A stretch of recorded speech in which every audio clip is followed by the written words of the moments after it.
I'm going to talk to you, a bit about service design, but actually tell you some stories about some of the work I do and some of the lessons I've learned through doing that. So I thought I'd start here and give you a bit of information on my background. I started out as a product designer, which I sometimes find it really strange, the stuff I'm talking about now. If I would go back 10 years ago, I would have had no idea I'd be working with governments around the world to do service design. So I was studying at the Glasgow School of Art doing product design, and I kind of used to do stuff like this. There's some confused faces looking, what is that? It's a coat hanger. It was done when I was 19 years old, so I'm not saying it's of any significance or very good. But this taught me everything I know about design and the methods and the skills and the mindset behind design. And very much I've taken the attributes of this into designing services and experiences for people. So if I think about how I was taught to do this project, we were asked to basically redesign the coat hanger. And when you're 19 years old and you get that kind of brief from your tutor, you think, crap, I want something a little bit more meaty than that. And what can you actually change about that? Can you make or innovate the kind of humble coat hanger? But what they encouraged us to do as designers was to get out of our studio and go and understand the context for where coat hangers would be in the world. So that's in wardrobes, in shops, in different places. And I spent time going into shops, kind of high-end shops like Laura Ashley's in the UK, and following, a bit creepily, women around taking coat hangers off the rack. And I genuinely actually got banned for taking photographs of women using coat hangers. But the point is what I was trying to do was get out of my own context and my understanding and see what was happening in the world. Now you move into this definition point where you try to find a problem that you want to solve and actually really define what that problem is, or an opportunity for redeveloping something. And that was the kind of next thing I learned by designing this coat hanger, is that by watching people I could really find out what a problem might be. And this is very, very first world problem, but the hook got in the way of people's chins when they tried to hold the coat hanger up at their shoulders. Very simple problem to solve, but it was one that I knew I needed to take on. And then when you're in the development part of the design process, we didn't just spec this up for getting manufactured, but we produced countless prototypes. So we were constantly making iterations of this with our hands, trying it in different materials, different shapes, and testing it with people to make sure that my pivoting coat hanger didn't actually strangle people, which it nearly did, but actually going through that iteration of prototyping. And that for me was one of the fundamental learnings about design, that majoritively for me it's about testing and bringing form to ideas, testing them with people and finding out what works and what doesn't, and then moving to a delivery phase. And it's a tenuous example, but it does, for me, sum up everything about this kind of process. So I promise this is the only process slide of the whole slide deck, but I thought it was worthwhile just starting with this, because being a maker and being a producer from early on in my career as a product designer, I think really gave me the skills to think and solve problems with my hands and to be visual and tell stories in order to do that. Is everyone familiar with this? Okay, so most people kind of know this process. And so it led me on to having nearly wanting to drop out of art school because I went to Prague and made soulless products, which were really boring and everyone just wanted things to look beautiful.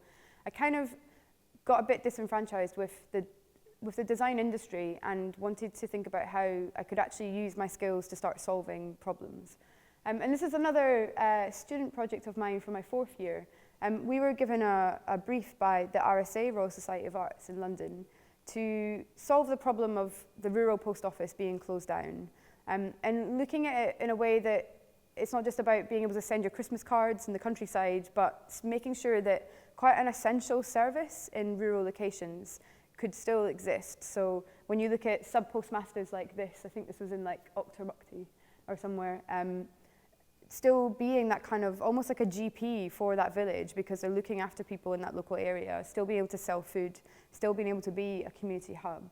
And for me, again, it was about that kind of process of getting out of my own context. I was born in Edinburgh, I lived in Glasgow, I only really knew city, and going and spending time getting out into the countryside and visiting these post offices and actually understanding the context for what they were doing in the areas they lived.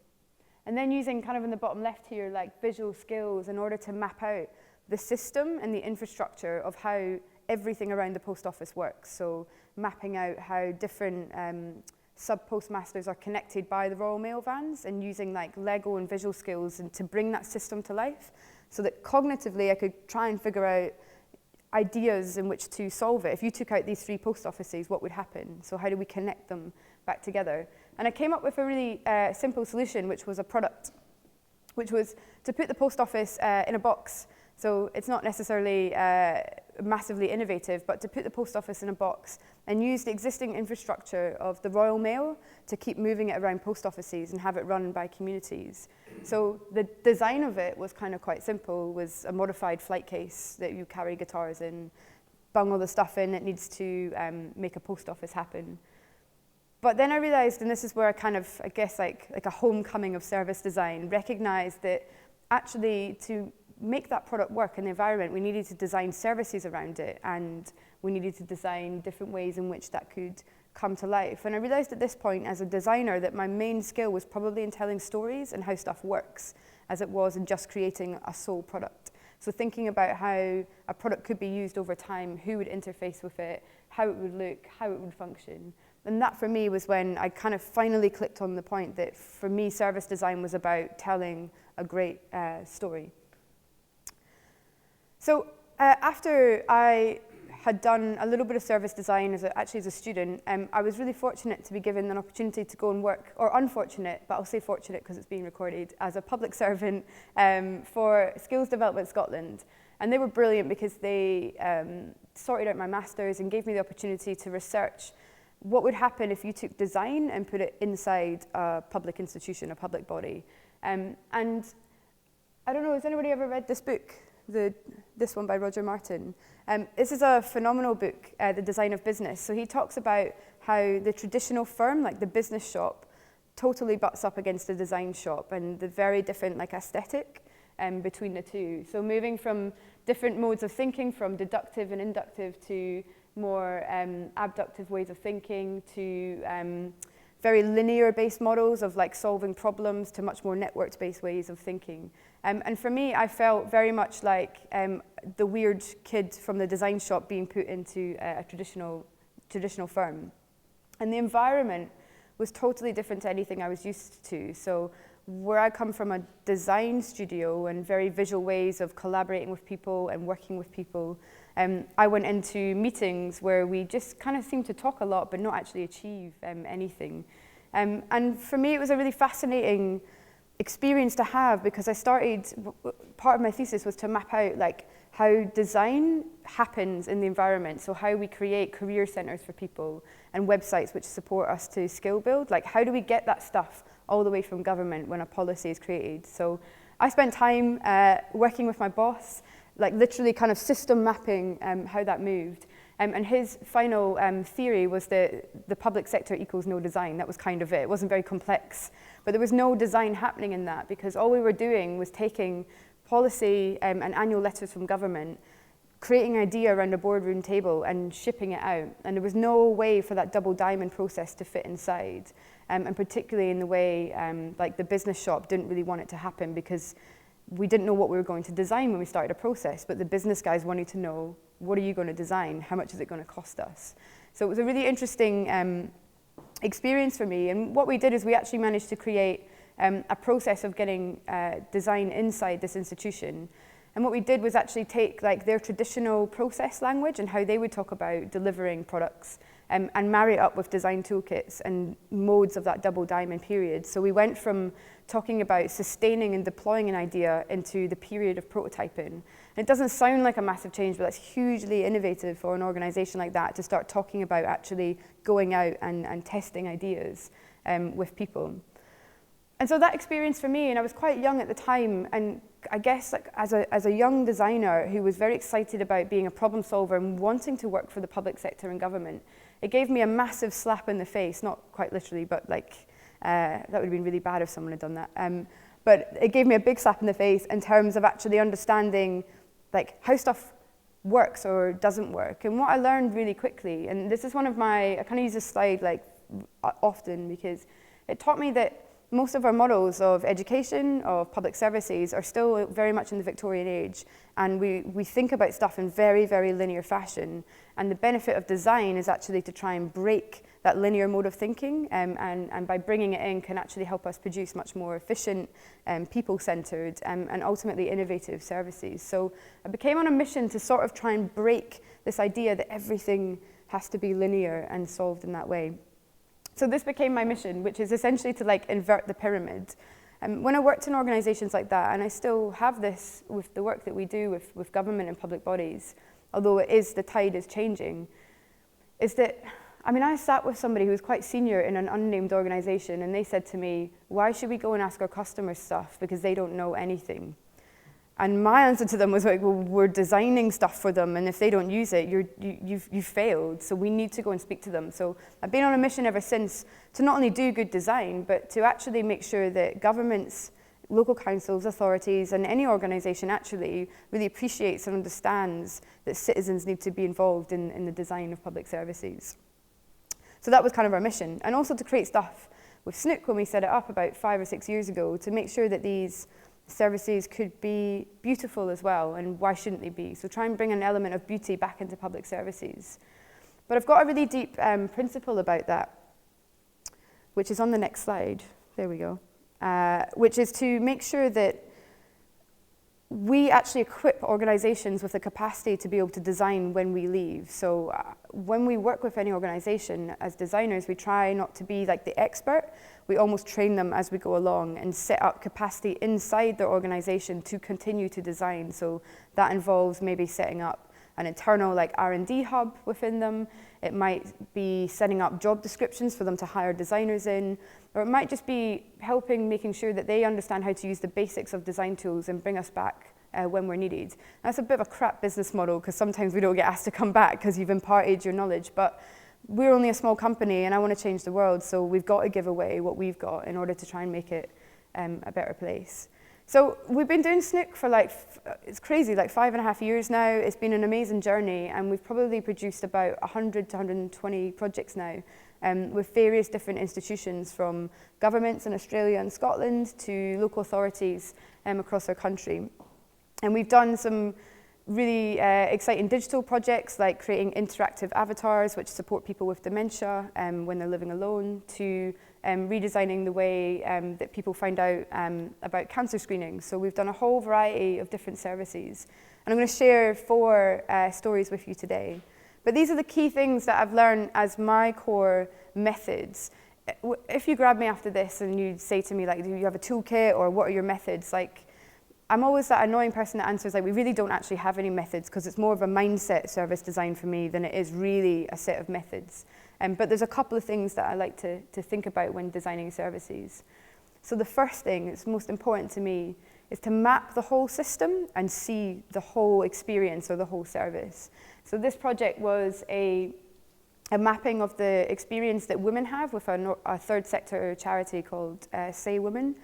And that charity supports women in crisis, so when they've come from a past of domestic violence, but they've had to leave their home very quickly, or sexual assault, or something that puts that woman in a emergency situation where they have to leave home, and they support them and put them up just after that experience.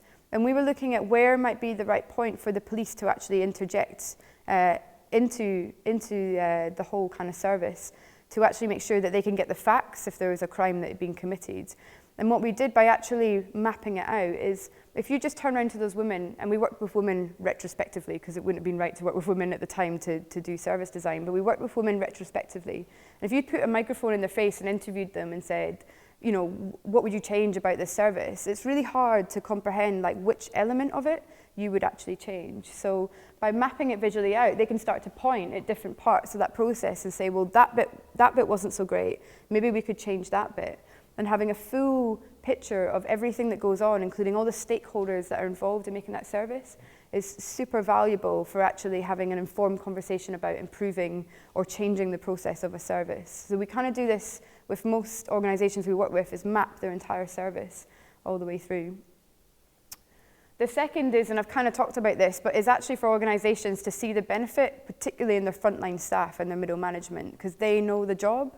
So we often spend time shadowing people, working with them to actually find out what doesn't work for them at the frontline experience. And it's pretty surprising sometimes when you do get frontline staff and middle management and senior staff in a room together and they actually know nothing about each other's jobs. So I find that a really valuable method to bring into the design process. And for us, like, this is when we worked with Care Information Scotland, and we sat in and we shadowed all their phone calls. So we could, when we were redesigning like their service to the Scottish public, we could understand what people were asking and how we were asking, so we could really get a feel for that. And then one of my favourites, which I've picked up on, is the value of telling stories and being visual. And I've seen, given, which probably I imagine most of you will agree with, in the last 5 or 6 years I've been doing this, like, design thinking has erupted even more than it erupted 5 years ago, and everyone's doing design thinking and everyone's doing service design. But what I often see is people utilising the methods but without actually being visual. So a lot of post-its in a sexy white room, and us all calling ourselves design thinkers. And design thinking for me is about utilising your hands and bringing form to ideas by sketching them and by prototyping them. And I want to make sure that within the design industry that we like really hold on to that, because I think it's a skill that not actually everybody feels comfortable with or has. So we're bringing ideas to life through visual methods for me is really, really important. And then prototyping, which is my favourite part of the design process, because I guess it brings me back to where I started, but actually really pushing the testing and the form building of ideas before they're implemented. And I've seen budgets from organisations that have spent on ideas that they didn't test at all, and they've wasted like millions of pounds, like seriously millions of taxpayers' money. And all they could have done was just actually sit down and sketch something and co-design it with people. So I really kind of promote this idea of testing different products and elements of services with people in lots of kind of different ways, from quite lo-fi to more sort of digital forms of prototyping. And then the final for me is like actually blueprinting how an organisation works. Is anyone familiar with blueprinting, the method? A few people kind of.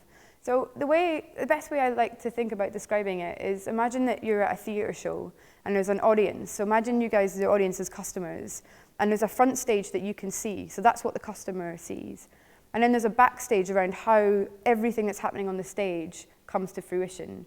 And what organisations we found like tend not to do, they tend to have a bit of a handle on what the customer experience is in terms of like flow charts. And they have lots of flow charts for how stuff is made on the backstage. But they never really bring them together. And we found, like, working with organisations, like we worked with SQA, and we've worked on mapping like social care and how citizens go to a council, and if they want to get like someone looked after, like their dad who's got dementia, that they're being left for periods of like 2 to 3 to 4 months with no communication between the council about what's happening behind the scenes. So when you actually visually map it out, you can have an amazing informed conversation with frontline staff, with middle management, with chief execs, to actually see where there are gaps, where the customer experience is failing, and what you can actually do about that to improve it. So it's for me, like one of the most rudimentary tools. And then I guess more mindset stuff, which is, I'm a big believer in making sure, and I won't do a project if we can't bring people into the process. Like, it's a fundamental principle for me. So we have to bring citizens into the design process. And a lot of our work is now not only looking at designing at Snook like services, but actually designing methods and branding ways that councils and governments can work with people. So how do you actually bring them into the process? Because for many councils I work with, who shall remain nameless, they say they don't know how to talk to people, which is kind of ludicrous because we've all got husbands and wives and brothers and sisters. But as councils, we find it really hard to actually talk to people about the design of future services. And that brings me to my last two things that I really believe in, which is what all of this is about, is people, and making sure that people are at the centre of service design and service delivery by governments and public bodies. And I always joke with this slide because I love having the opportunity to legally stalk people because they sign off on it. So it's great. I get to follow people around in my day job. But it's looking at things like this when you find that someone's only picking up like the back milk and not the front milk, and questioning why that is. So really going out and understanding and watching people's behaviour. Well, why do they do things the way they do, and how can we design for them? And that's really important to me. And then the last thing is really, it comes down to empathy.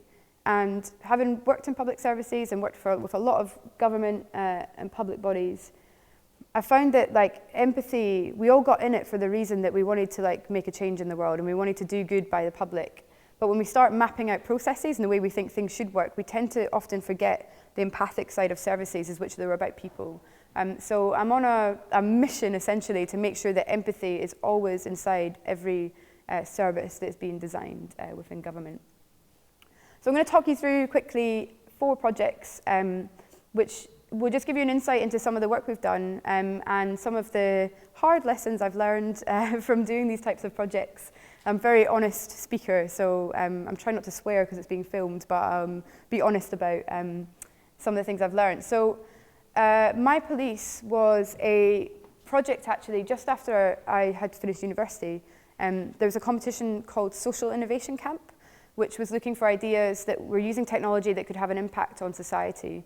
And I don't know why, but I thought I'd take on probably one of the biggest institutes as my first project ever in the UK. And I had had an experience with a flat being robbed, and trying to feed back to the police after it when like the forensics left, like loads of dust everywhere, they missed blood like on a jewellery box, like they were a bit rude when they came round, we couldn't really book a time in with them. There was just lots of little things that were wrong in terms of our relationship with the police. So I thought it would be a good idea if we could actually put the feedback by the public online about the police, because when we did complain and we did ask them to come around just to give them some, you know, like you could be a bit better, they sent around like a burly police officer, which was like this height, who was taking notes about his mate, and I'm like, yeah, your mate wasn't so good. And so it just didn't really feel to me like a really fair and just way of sharing feedback about the police. So I went to this competition. It's like a 2-day like hackathon where lots of designers and developers come together. And I was genuinely there for just to kind of sounds really sad, make friends with different skill sets other than mine, and sort of start my career after I'd left university. But I won, which was really crazy, and they gave me lots of money, some money, and we built a product called My Police, and essentially you can come online and you can give qualitative feedback and also quantitative feedback, tag it where it happened, and we'd have the location of where different officers were on their beat, so we'd make sure it got to the right officer who was at the right senior level to answer that, I say complaint, there was lots of nice things said too. But for me, like, what was really interesting about this project, and in terms of when people talk about social innovation and designers being involved, I had to very much change very quickly from a design mindset of creating like a product or a service into actually becoming like, I don't really even know what you would describe it, a bit of an entrepreneur activist. So it took us like 3 months to build this thing, and it was really quite simple. But it took us like 2 years to get a pilot with the police. Because when you're doing something this new, which is this dangerous, like they thought having a Twitter account was more dangerous than carrying a gun. Genuinely, that was what someone said. You've got to really actually get their trust on board. So your role as a designer completely shifts and changes from the product to actually, like, will just actually misleading people that it would be a safe thing to do. So we spent 2 years on a kind of glitzy, glamorous new social media conference circuit that was happening around 2009 and 10 in the police force, talking about why it was important for them to listen to citizens and do it online and feed back to them. And if you look back in 2009, there really wasn't any police online. I know that's changed now, and they're using Facebook and Twitter and YouTube and different social media channels. But they weren't online, and the only tweeter who became like famous, almost like a kind of celebrity, his tweet was literally like framed for being amazing. He tweeted from behind some bushes, just waiting for the bad guys about to jump out, with a picture of a hedge. And that became famous because everyone was excited about it. So that was the scene we were operating in. But we managed to convince a deputy chief constable to take some faith in us. And we actually launched My Police in Tayside, up in Dundee. I don't know, does anyone know that area well? Well, I'll just paint this picture for you. So Dundee is like the big city, but they took what's known as a risk strategy and put us in places like Kinross, Auchtermuchty, Bridge of Allen, so they're very small places, and tried to make sure that they could reduce the risk on us piloting this. But I was super pleased, because what happened after we got through all the hurdles of the legals and the logistics and privacy policies and stuff like that, is we actually managed to get a parking change in the local area of Kinross. So I know that's not like a super sexy like TechCrunch headline, but I'm really, really chuffed about this because we created something that the police actually responded to and made a service change and promoted it back to them. And that was really, really, really exciting for me. And what it taught me as a designer was actually that you have to really think about the implementation service of a product around the product as well and really move that forward. So it was a great project for us to learn from. So when we got the funding, like most grant funding that you'll get when you're like a startup, they ask you to try and become a business as well and sell that product. So you want to make it profitable. So we had a bash at that. We failed ludicrously because what we actually realized is we'd done so much good training that they could just use Twitter instead of our platform. So it's taken me many years to get over this. And I'm actually using you probably as a way to get over my upsetness about this. So I do this a lot. So you're kind of like, it's like a therapy session right now. So thank you. And it took me a lot of talking about this to get it out because I felt like we failed, like that we failed to turn it into a business. But I was at a conference about probably like 3 years ago now when I finally started getting over this. And this woman came up to me, and I would dread this question when people saw us. They wouldn't ask how Snook was. They'd say, how's my police doing? What are you doing with it? And we were like, oh, we're still working on it. We're doing nothing. And she said to me, well, that's cool though, because you guys actually made like a massive impact in the UK way that the police force saw social media. So when we look back retrospectively, we did one of the first pilots to take social media online and show that it was safe to do. So this was really essentially just like a big social prototype to show that it was all right to actually be online. And through this process, we also got involved in supporting kind of writing some policy with like the National Policing Improvement Agency and being brought down to West Midlands to help them with their social media policy for the police. So actually, instead of seeing it as a failure, we just saw it as that we led and showed people that it was actually possible to do this. So I've now started thinking when we do some projects with Snook is that when we get funding to do it, I'm quite clear with the funders that we're not actually going to turn this into a business. We're just going to use it to lead in that sector and get people inspired by it so they know they can do it themselves inside government or inside a public body. So I'm over it. I'm fine. I'm all right inside. And we got a Google thing for it. I don't really know what that means, but they got us to New York. It was great. So that really for me was like one of the first projects we did. And I find it immensely hard, even as an individual, to try and do social innovation projects because you really have to put yourself on the line for failure and expect that well, it kind of did fail, sort of successful, but that's going to happen. So that was kind of one of my first learnings, and that service design for me, when you're doing stuff within social innovation, is much more than just that product and service. So I'm going to tell you about another story called The Matter, which is personally one of my favorite. These are actually all my favorite projects, so you're getting like the best. It's like a best of hits, 2015. So this is one of my favorite projects, particularly because I get to work a lot with young people, and I'm really passionate about how we can redesign education and help people to think differently as they're growing up. So this was a project that was funded by the Nominate Trust in collaboration with the Design Council. They put out a brief about 3 years ago, which was to design solutions which could really try and help young people be more entrepreneurial about their future, and also just like have a bash and a crack at that the fact that like everyone is unemployed and we have a massive employment crisis, particularly between 16 to 24 years old around the whole globe.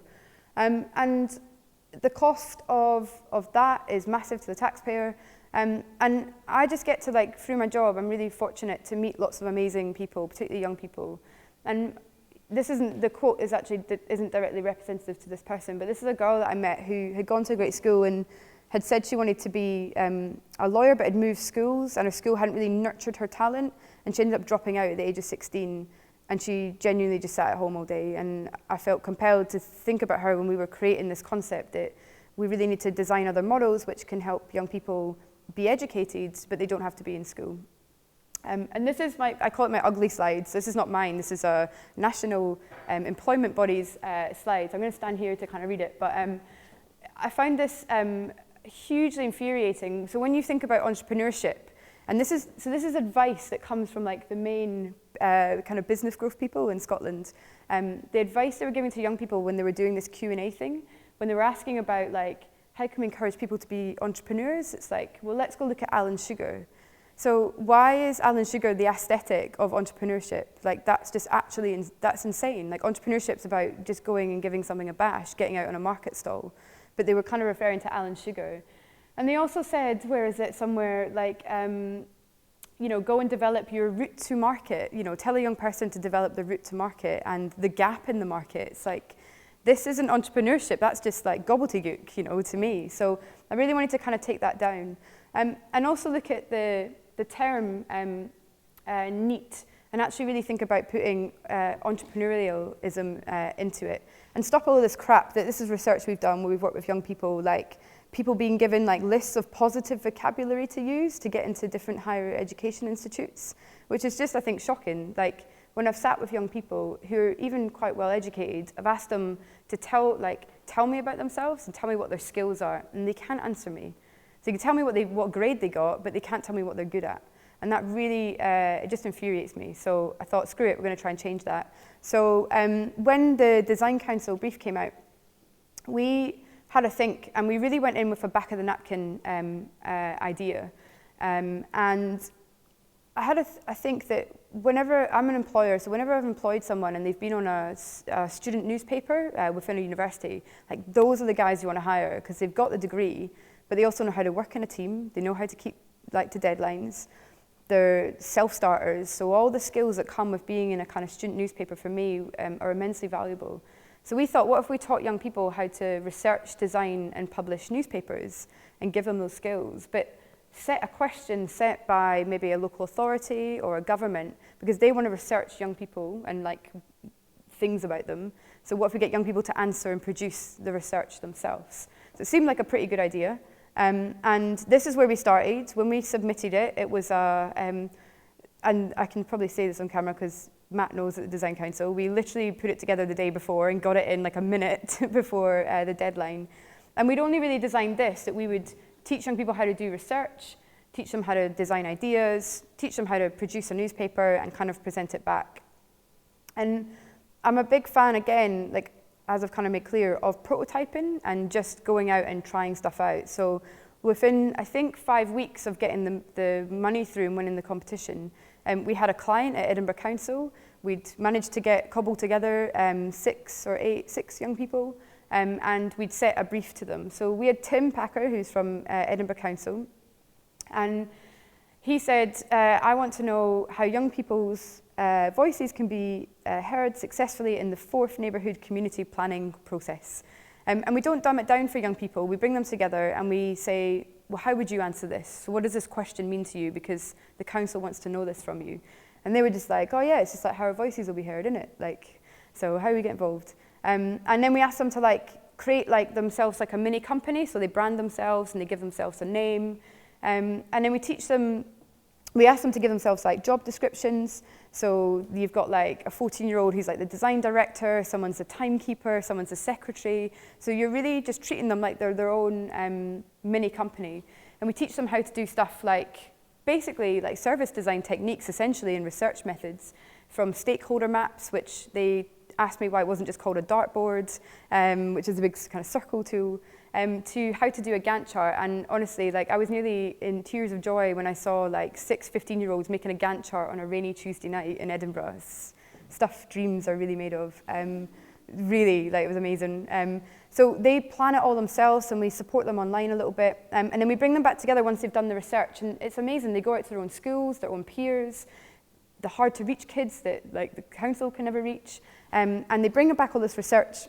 And then we, instead of just saying like, this is crap, like we say, well, this is crap, but how can you turn that into an idea? So we teach them how to actually take problems and solve them. So essentially I'm building like lots of mini armies of design thinkers, but nobody knows that. It's just an umbrella of the matter. So this is us kind of getting them together to start storyboarding their ideas. And then we've got tools to help them actually produce a newspaper. And we bring in a designer and a developer, designer and a copywriter. And this is Bethany, she's 14, she's the design director, and she's choosing like the font, the colour palette. They're doing a big newspaper along the walls, like deciding what content they want from the stuff they've produced. So we try to put them in control as much as possible. And then they get to present. And this is like really nerve-wracking for these guys, but this is one of that's just me in the corner, like personal proudest moments of my career. So this is an area in Edinburgh called Pilton, which is a tough area. It's raining, it's a Thursday evening, and there's 30 young people there, so their mates have come along to watch them present. There's a local councillor, the local newspaper, all the people that work for the council, and even an investment funder, like a VC. I was like, don't know why you're here, but this is great. I think he got the wrong address. So it's great, they're presenting, and you know what? They were like super nervous. And what makes this moment magical, and what we've designed in, is not just to put that newspaper online, but to actually get like a physical copy printed and presented when they're on that final session. So they haven't seen it, they've just been seeing it online and giving us feedback. And I cannot tell you how amazing it is to have like Nikki, who's the middle girl in the group, come up and pick this up, run around the room, go, I've made a newspaper. Like, I was like, oh my God, this is brilliant.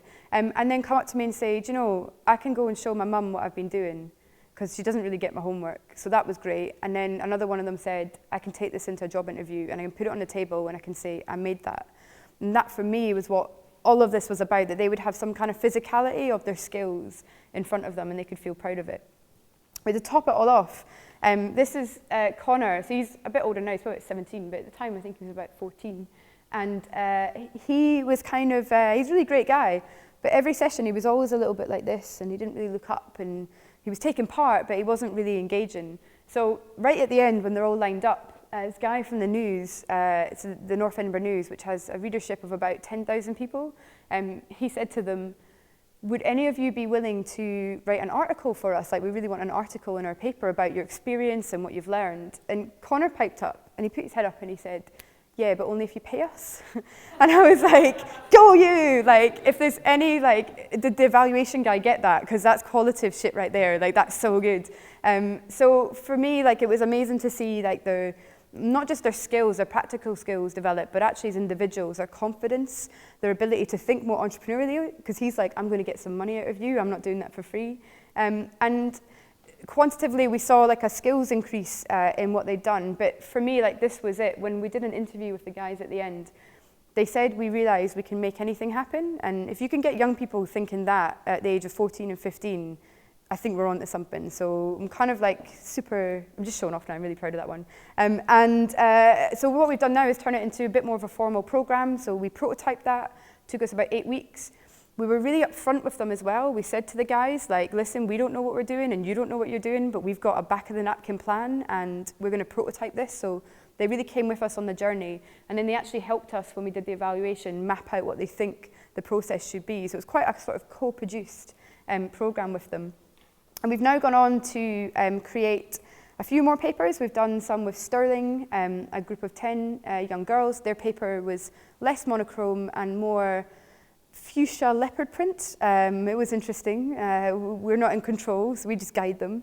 And now what we've done is we've actually turned it into a research model for Snook in collaboration with Young Scott. So we've been asked to look at young people's perception of alcohol in Glasgow, and we've also done a newspaper with young people on their perceptions of sexual health and well-being, which was very, very insightful, and asking those guys to take the tools and go and interview their own friends. So it's kind of like a research methodology for us now. And what is exciting for me is we just actually had it evaluated by some academics in Northumbria University and Duncan and Jordanstone in Dundee. And they went back and interviewed all the different people that were involved, from the design council to that first group that you saw, who are now a little bit older. And it turns out, and I kind of knew this anyway, but I knew they'd done a second newspaper, this young group. So they came to me on the train into Glasgow, and they had a cheque for £200 that they got from the local councillor. And they brought along the original newspaper, and in using like Microsoft Word, they'd like typed up a new newspaper that they'd been doing on bullying and stuck it onto the newspaper and said, can you design this for us? We want a second version.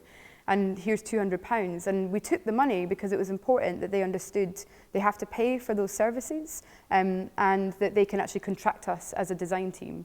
I told them that I could have sued them, but we didn't, because I'm quite happy that they went and did that. And they've now made a third newspaper as well that's been integrated into some of the ideas into the local school policy as well. So that's really exciting for us to actually think that model can help them actually just go on and do it themselves. So we're kind of now working on a way of, with our partners at Young Scott, rethinking the business model and looking at doing potentially a one-for-one model, so where we work with actually bigger corporates using their CSR budget to do it with like places, hopefully like ASOS, Sainsbury's, Tesco, but then to run models back up in Scotland where it started for free with local councils, because nobody has any money. So, so I've got, how's everyone? You all right?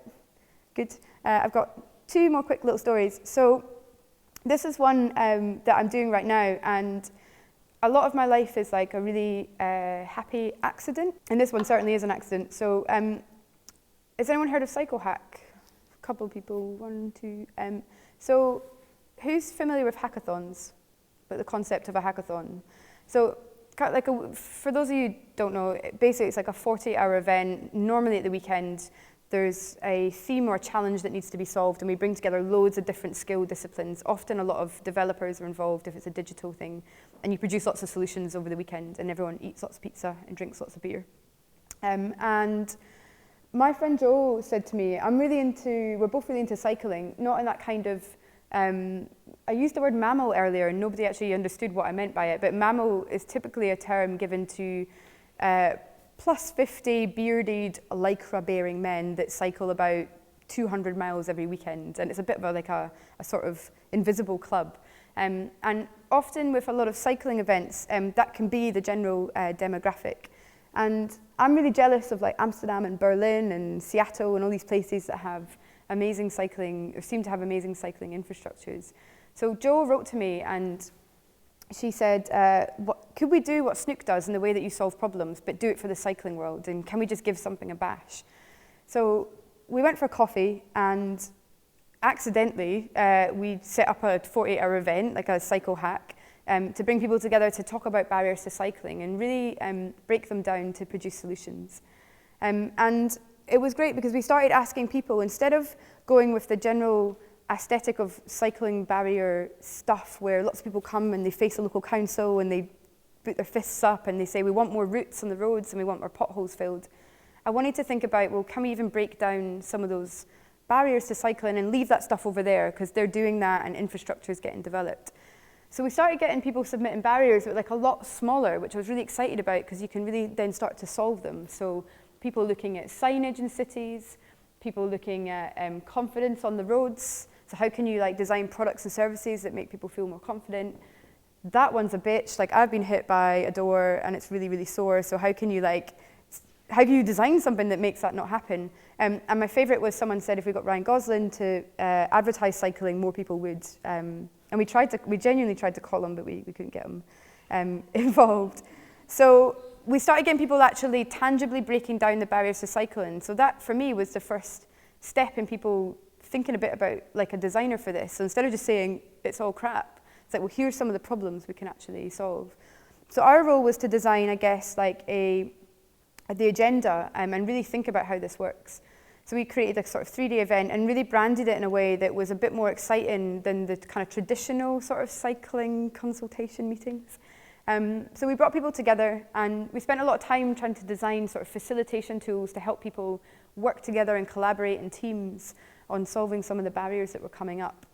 So these were some of the things that were produced, like physical signage that could be open sourced on the internet, and then you can download and write in markers on them and stick them up anywhere.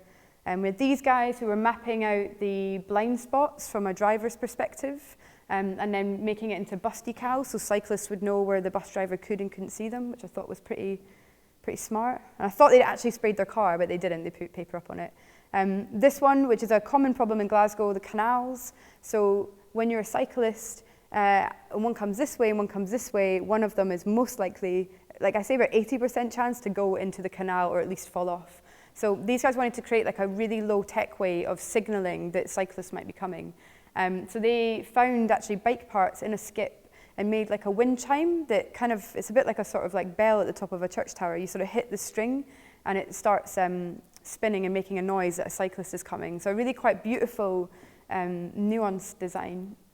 And this is one of my favorites, which is, if you can see the little red arrow right at the top there, these guys, in like less than a weekend, created, using Google Maps, an app that could work with this red arrow. So when you put in the direction that you were going, the red arrow would move and change to show you which way to turn, which was just absolutely like wicked. Because they filmed this video of like someone trying to cycle. That's my mime for cycling, by the way. It's not really how I cycle. Like trying to move and stuff, so that was really great. To digital solutions, looking at how much expenditure is being done in the city on routes. And I forgot to mention this, but we actually turned it into a global event by accident. So we asked a couple of friends around the world to run Cycle Hack and give them the model. So we ran it in Beirut and Melbourne at the same time, which totally gave us license to say it was a global event, which it was. And then stuff like this got me really excited as well. So we produced urban prototypes, which is a completely like wanky term for putting stuff out in the street, really. But I really got excited about this because when I went to meet someone from the council, I said to them, like, you should come along and get involved in this. It'll be really great because people want to see, like, people have got ideas they want, like, put up in the city. And they said to me two things. One, we're not ideas people. I was like, okay. And the second is if we put it up, people will, we've put stuff up in the street, people will vandalize it. So just this little sign which shows people, basically for pedestrians to show them, like, if a bike's coming around the corner, they need to look out. We put this out with paper and double-sided tape as a prototype to watch how people would respond to it. And you know, it rains in Glasgow a lot. Still there 8 weeks later, and I sent her this as an email attachment without any words in it, and I nearly wanted to say, like, there you go. But it was really exciting for me to actually show the council that they could try and test things out in a really, really cheap way, and people wouldn't vandalize it, and we could actually learn from how they were being used. So we sent a lot of photos to them. And then what we did with some of the initial funding that we got, we kickstarted this. We got about £5,000. We created a super lo-fi catalogue, so like an open source catalogue. So every idea that was developed during the event in Beirut, Melbourne, Glasgow could be uploaded. So you can actually go into cyclehack.com/catalogue and actually look at all the ideas that people submitted.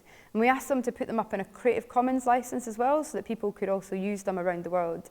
And to be honest, because the question I get asked the most is, what about IP and all this? If you don't want to put it up, don't put it there. That was basically my rule for that. So one of the most weirdest journeys of my whole entire life, I'm about to tell you, was called Penny in Your Pants. And this was, of the 31 hacks that was produced, like, I would have said if any would get traction in the world, it would probably be like the red arrow thing, or you know, some of the funny videos, the cool digital stuff that was made. But no, this one was genuinely innovative. So I'll just actually play you the video. We don't have sound, but you should be able to hear this. I'll just let you watch it. I cycle every day, and I love wearing skirts. And I find it hard to get on my bike, to get off my bike, to cycle in the wind without exposing myself. So we had an idea. Penny in your pants.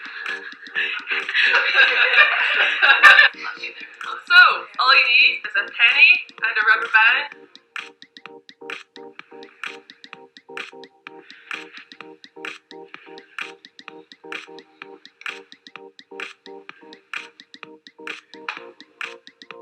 So that's all you need to make this quick and easy penny in your pants.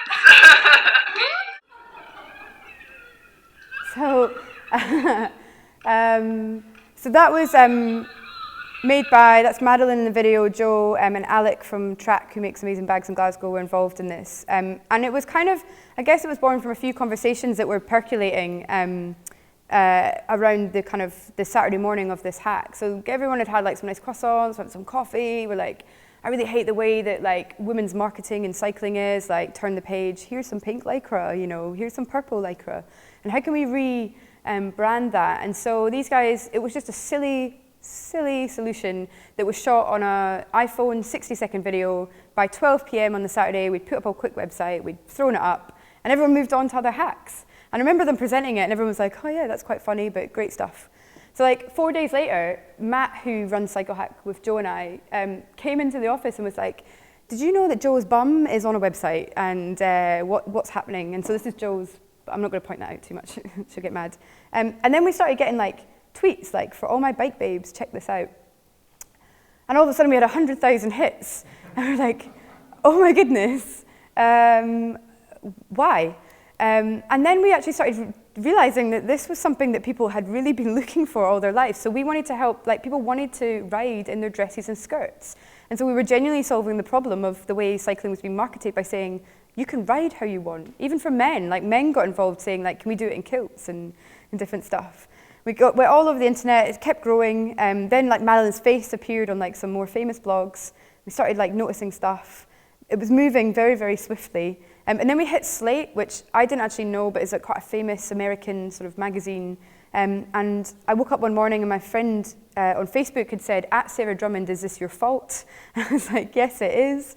And that one blog post got us 1 million hits, which is a bit insane. And then it just kept going in different languages. I learned like new things like ciclismo femenino, even in like Greek and Russian. And it just kept growing. And then you know when you've made it when people start making like memes and GIFs about you. So we had like one based on MacGyver. And I just started finding out like the internet's proper weird. And it kept growing, and then we had this kind of like real community of people like talking about it, saying, we know it's really funny, but this is a genuine innovation for the cycling world, which is hilarious. And people started innovating it with their own like coins, so I thought that was really exciting. And then we found some weird people on the internet, which is very, very strange. The internet is a proper weird place. And then we hit this, which like for me is really exciting. So when I was growing up, like, and thinking of being a young designer, like, I want to be, still do in like TechCrunch, Fast Company, like in those kind of magazines. Wasn't really the kind of girly one to be in Cosmopolitan. But we got Penny in Your Pants into this, and they talked about cycle hacking, and they showed sexy celebrities who were women on bikes. Here's Kirsten Dunst on a bike. Here's Gwyneth Paltrow on a bike. And it was amazing, though, to have in the magazine and online, to have a piece on women cycling inside a mainstream magazine. And for me, this really was quite a symbol of what can be achieved when you really break down a problem and come up with a simple solution. And then our community grew. So we have a community of Penny in Your Panters who have been sending us videos of them using it, from the really happy girls who I think are in Spain somewhere to the quite sort of, here's like the fashionable Penny in Your Pants. Then someone who runs like a sort of vintage blog was like, here's Penny in Your Pants for the vintage squads, and writing about how you could use it with a long skirt. So it kept growing, and we got lots of lovely press. And then they put me on the television, which was another really strange moment in my career, because they just made me show up, and I didn't get a run through, and I just heard in my earpiece. I couldn't actually see London, I was in Glasgow. Like, Sarah, we're going on in 5 minutes, and just to let you know, there's 360 million people watching this. I was like, all right, how do you go on television and not say the words women flashing their pants to an invisible man in London? So we got like a lot of press and attention from this, and some people just didn't get it, which was shame on them. So it's really interesting project because it's all a happy accident, but one I'm really proud of. And I've actually come back to being a product designer from all of this, which is, we've been working with Alec and Madeline and Joe to create a Penny in Your Pants product. And you're probably thinking, why do that? Because it is actually simple as an elastic band and a coin. For the cheap ones in the audience, you can still do that. But actually, we hooked up with Shannon Galpin. So she is a documentary filmmaker, and she's one of the first women to mountain bike across Afghanistan. And she's made this film called Afghan Cycles, which is about this team here. And they're like freaking amazing women who, when you watch this film, talk about like the shit that they get for being like women on bikes. So we thought we could help them get some money to get some proper kit, new bikes, a van, by establishing Penny for Good. So we're about to launch on, I think, May the 12th, a crowdfund campaign to sell the Penny in Your Pants product, and the profits go to these guys, which is exciting. So we're fingers crossed that people will buy it. We had an audience in the end of 3.3 million people watching the video, so we're hoping that we've got a market for this. And then what happened next with Cycle Hack as well, on the back of that and some of the stuff that came out, is we realized that more people around the world wanted to run one. So we put a call out thinking we'll maybe get 3 or 4 places, and we'll kind of create a better platform for them all to work together on. So we got like 40 cities signed up around the world, which is happening in June between the 19th and the 21st. So we've got really amazing places from like Sydney, Bangalore, Seattle, Mexico City, and lots of places across Europe, all coming to Cycle Hack together at the same time in June. And I'm really excited about that, because what I want to happen is for people to realize that the world's a really small place, and that we can all, if we share our ideas, we can all borrow from what's Seattle doing to solve problems with bike lanes, what's Sydney doing to improve confidence in cycling, and really get that moving.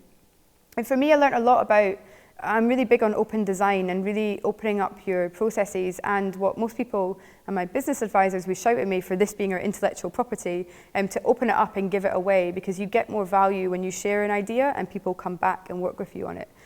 So we've now got lots of local Cycle Hack chapters, and it's been amazing because we just created a sort of general badge and then we gave it to them all, and they've started to design the way that they want to run Cycle Hack. So it's a bit like a kind of like a TEDx model, where TED says, here's some of the guidance that you can have to run this, but you can run with the rest of it. So if Belfast, you're interested in cycle hacking, you should sign up and run one, which would be good. I think someone did, but they've pulled out. So if anybody really likes cycling and wants to take over the world with another weird viral video, then please do. So I'm going to tell you one quick more story and then I'll finish up. So this is a project which is actually not really about, I guess, service design, but is a passion project of mine that we started. We thought of the idea in about 2011. And part of my work isn't just about, I do a lot of service design as Snook and product design, and we do a bit of branding and marketing. But to get the principles embedded around putting people first, I always feel like we have to do these other sort of projects to show what's possible, a bit like the My Police thing, so social prototypes.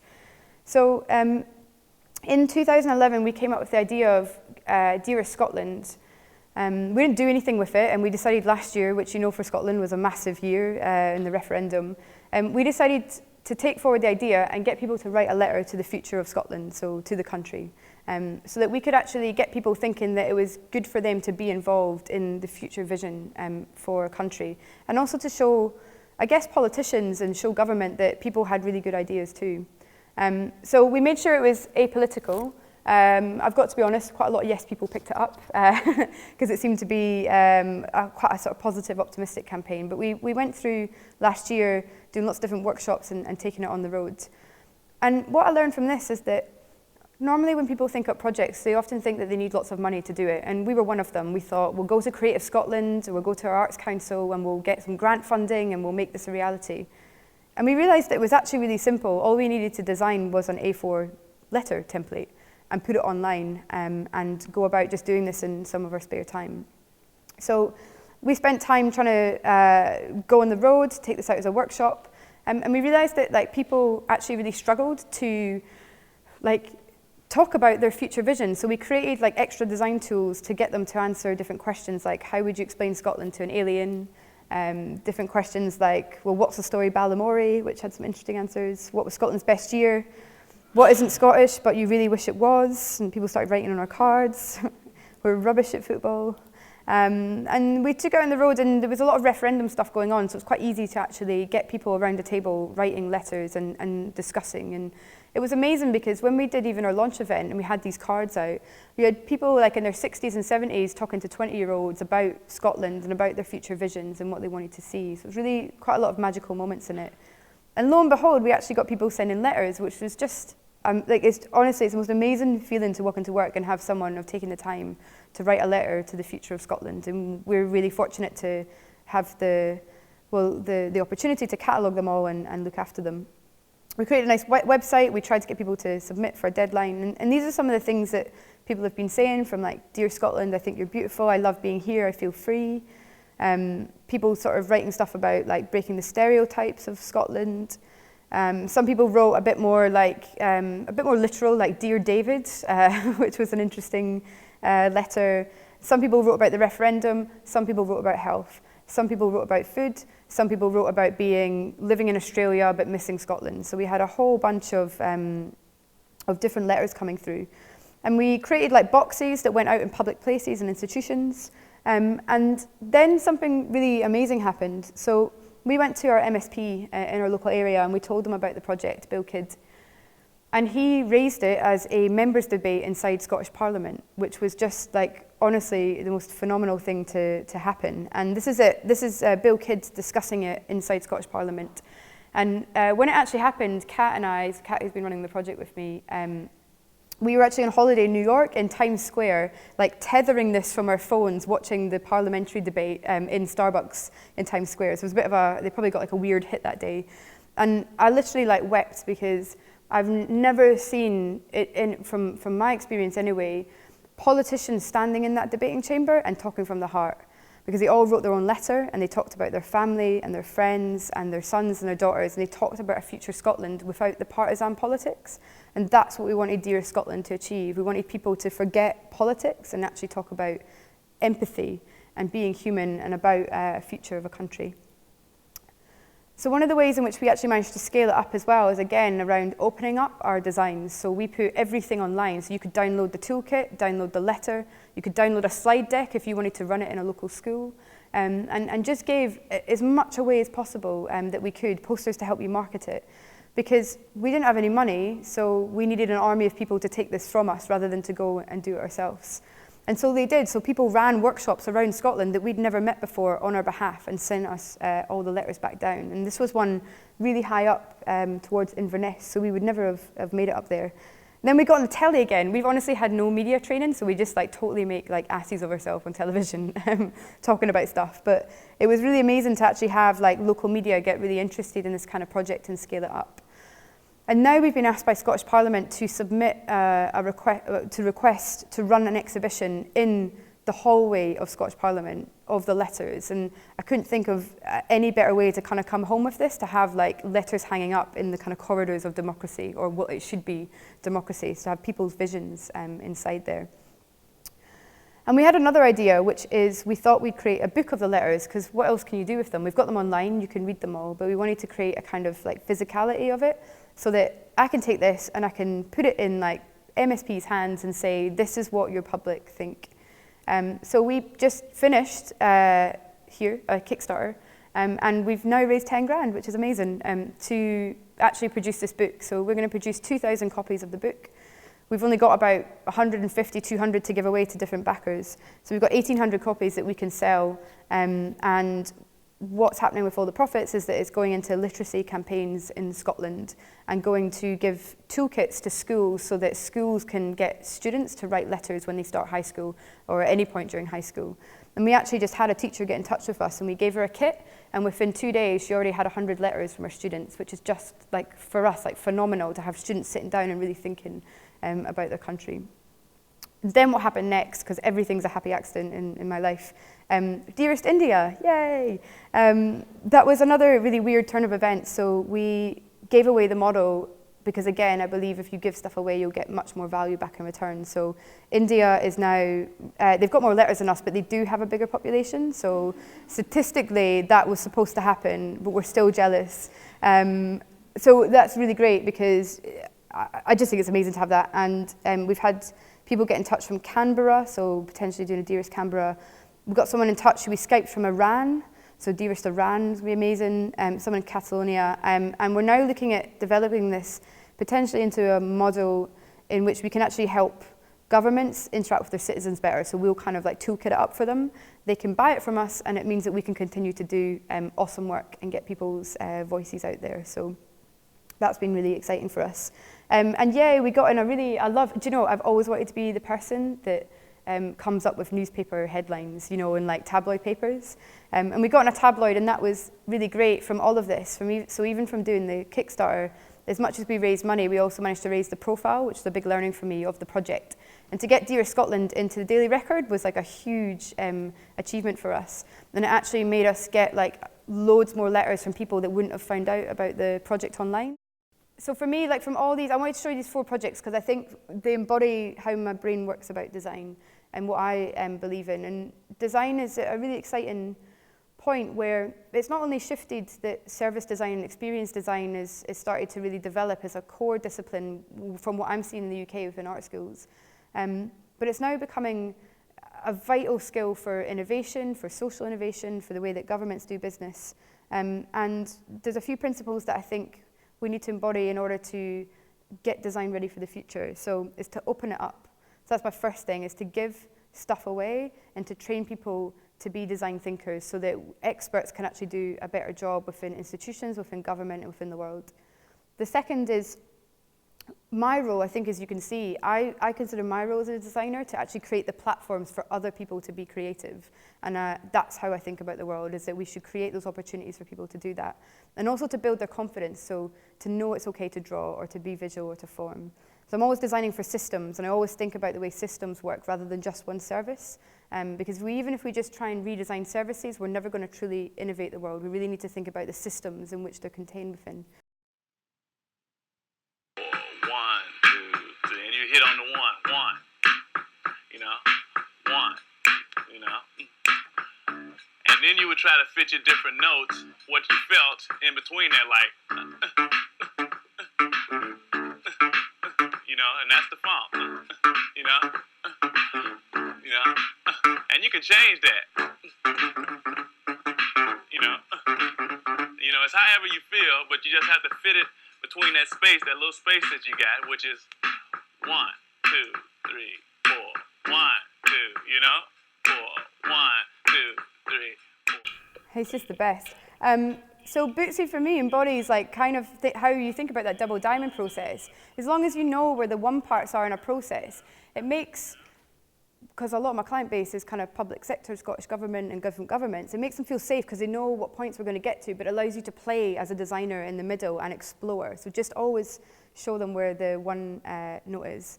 And I think I'll kind of leave you with this, which is, I really like this term, like we're now in perpetual beta. So nothing is ever finished now, particularly in the digital age and the products and services that we're designing. Like everything is in flux all the time.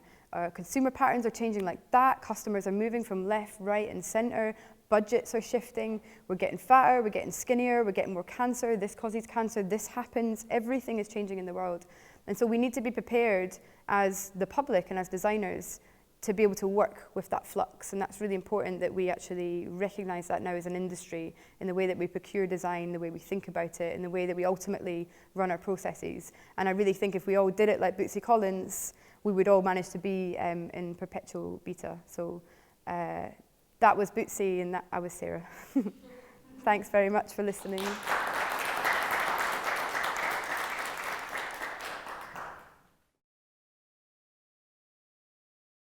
Persistence and a good smile.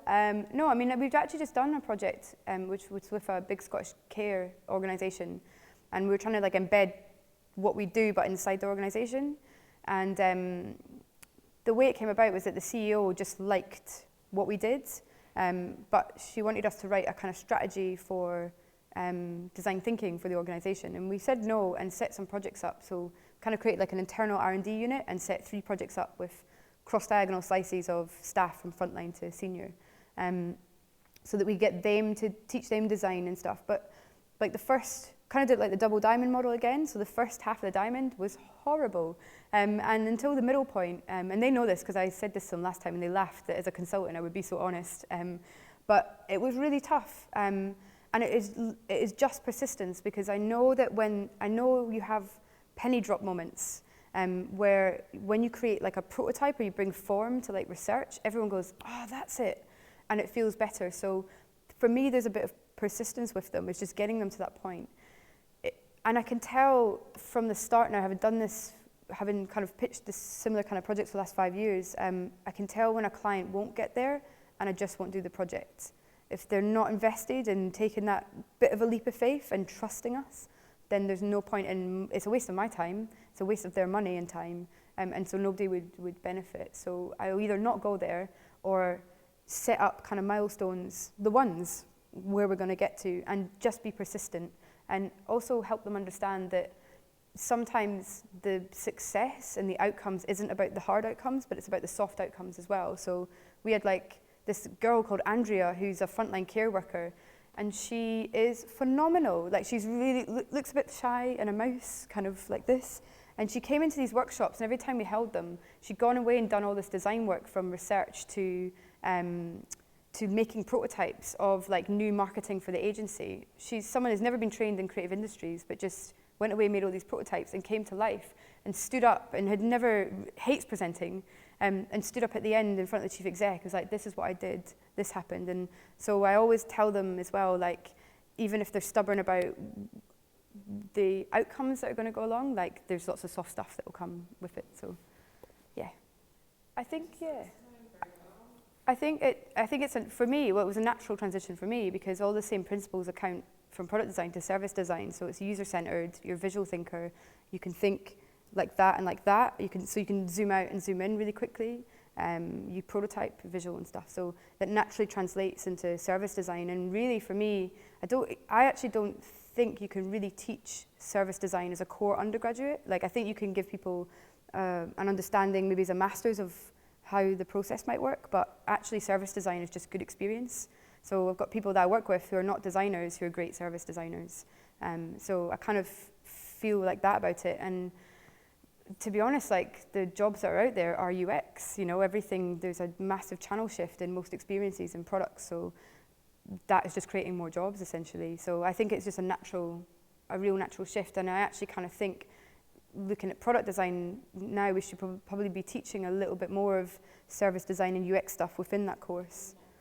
Yeah, and bringing it in. But I'm actually quite strict on the fact that I've seen people who have had undergraduate training who've sent me CVs and stuff, who've done service design training for 4 years as their undergrad. And they're lacking the physical skills that I talked about at the start, the ability to make, because it's just Post-its on a wall, and I'm really kind of against that. So, and then make money. I make hundreds of money. Shit, that was just filmed, wasn't it? Yeah, so I've got several business models. Snook, we're a consultancy. I charge for a profit, so we try to make a profit as much as possible. Quite hard in the public sector in Scotland, but it's easier in London, so we make a profit on our work. I invest a lot of the profits into training our team and into freeing up time to start prototypes and passion projects. So why I give so much stuff away is because it becomes immensely more valuable in the long run. And now with CycleHack, so if I'd sat with CycleHack and Joe and I just had a coffee and we filled in like a form to get some funding, we would have had nothing to say, like we've got this idea. Now I can fill in a form and say I've got 40 cities, I've got 1,000 cycle hackers around the globe, we've got a video that came out of it that had 3.2 million hits, like, so I can still monetize that as a business model, having given it away. We've got a memorandum of understanding with some of the CycleHack locations, so there's certain things they can and can't do, and if they breach that, we would come down on them, but I don't think any of them will, because we're working really closely with them.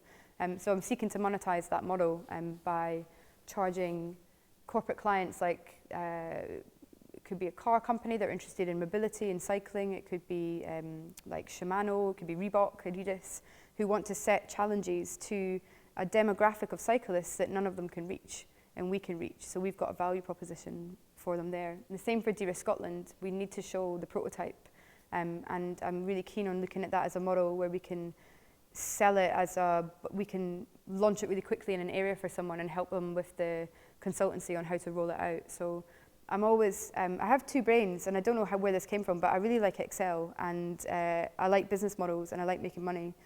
So everything we design, I'm always sitting going, how do we make money from this as well? And trying to, I think when you balance like design thinking and business thinking, you've got something quite nice around it. So yeah, I'm always trying to make cash, like, but in a lovely social way, and give a lot of it back to the community. So when we started, nobody talked about service design in Scotland. Not nobody, but it wasn't really like a thing. And now it is a thing. Like it's everywhere. Everybody, every institution is talking about service design. There's new courses for it and stuff. So when we first started, we tried to get as many projects as possible, and we would do like absolutely any job, but really open up the story of how we did it afterwards and why it had value for our client. So by opening all that stuff up, I think Snook's managed to create a really good reputation for what it can achieve, and those projects have slowly grown. And in Scotland, we're actually quite lucky because the policy that we've got in place around like co-production, like we really believe in co-production. We had the Christie Commission, which came out in 2011, was all about like citizen-centered design and services. Most service outcome agreements for local councils reference co-design and working with citizens and thinking about experiences. So in terms of policy, the government is pushing local authorities and public bodies to do this kind of work, but they don't know how to do it, and we know how to do it. So we're actually quite uniquely placed right now to be delivering this kind of process. And I've seen in the last 5 years, it used to be in Public Contract Scotland, where all the public tenders come through, a real outline of like, we want you to design this kiosk, we want you to design this website, we want you to do this. And now a lot of our clients are releasing briefs that are like the first half of the double diamond. Like, we want you to research young people's needs in relation to mental health and technology. And then we come in, we do the research, and then we create what might be the potential solutions that they then go off and tender. So we're kind of approached now, which is quite nice. Although I still chase people down, don't get me wrong, but we're kind of getting approached. And with the advent of government digital service in London as well, Scotland, we were having a joke earlier that Scotland's 3.5 years behind, and you guys were like, said 10, like, no disrespect, but that's what you said. So it's your words, not mine. But watching what GDS are doing, the way that they've really published all the work they're doing around designers being involved in service delivery in government has been really beneficial for us as an agency, because we can reference that and say we do that. So it's still hard.